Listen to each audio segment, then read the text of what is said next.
questions with Mr. M, and this morning we are dealing with grade 8 and we are touching on laws of exponents. So first things first, before we go with this one, I want you to know on how to differentiate between the base, the exponent, and the power.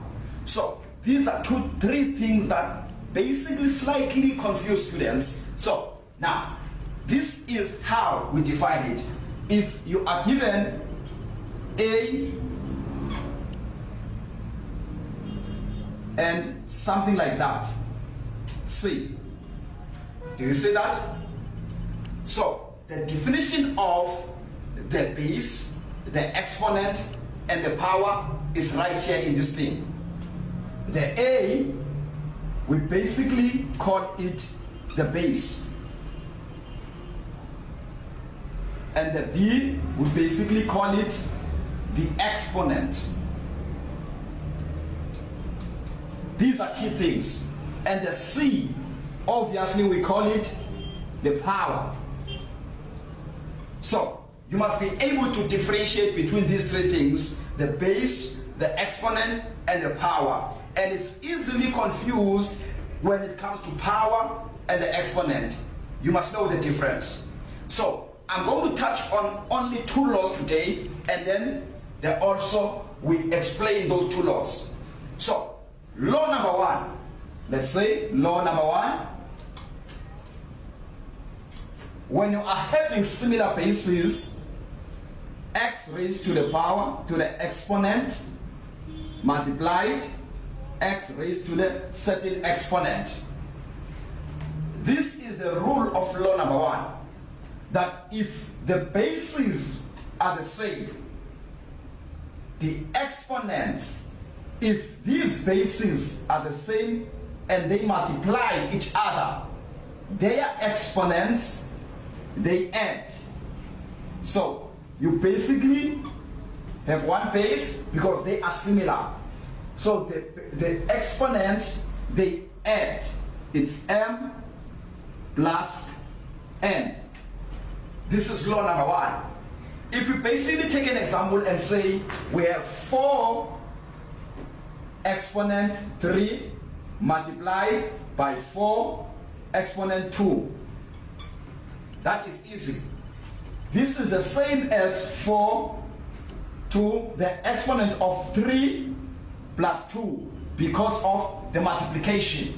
So it's 3 plus 2 at the top. So that is basically 4 to the power of 5. So when you punch that in a calculator, you say 4 to the power of 5, it gives you a solution of 1, 0, 2, 4. That is law number one. Straightforward and easy. So law number 2 is a bit of a vice versa of law number 1, because law number 2, there's our law. Law number 2 is beginning at the same basis, also being similar, but using the different sign. So if you have x to the exponent of m divided by x to the exponent of n, because it's a vice versa of this one, the bases are the same. On that one, exponents were adding. So in this one, they are subtracting. So it's m minus n.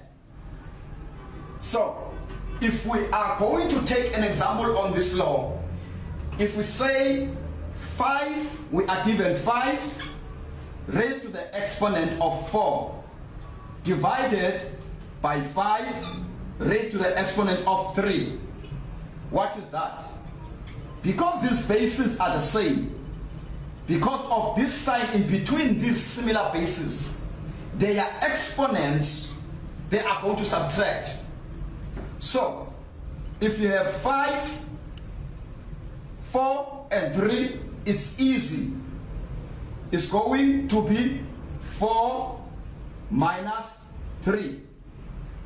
So it's basically 5 to the exponent of 1, which is the same as 5. it remains 5. So this is the explanation when it comes to these two different laws of exponents. So that's how easy it is to attack this one. So that's all from me, Mr. M. Have a wonderful morning and a great day. God bless you. Bye-bye. I need a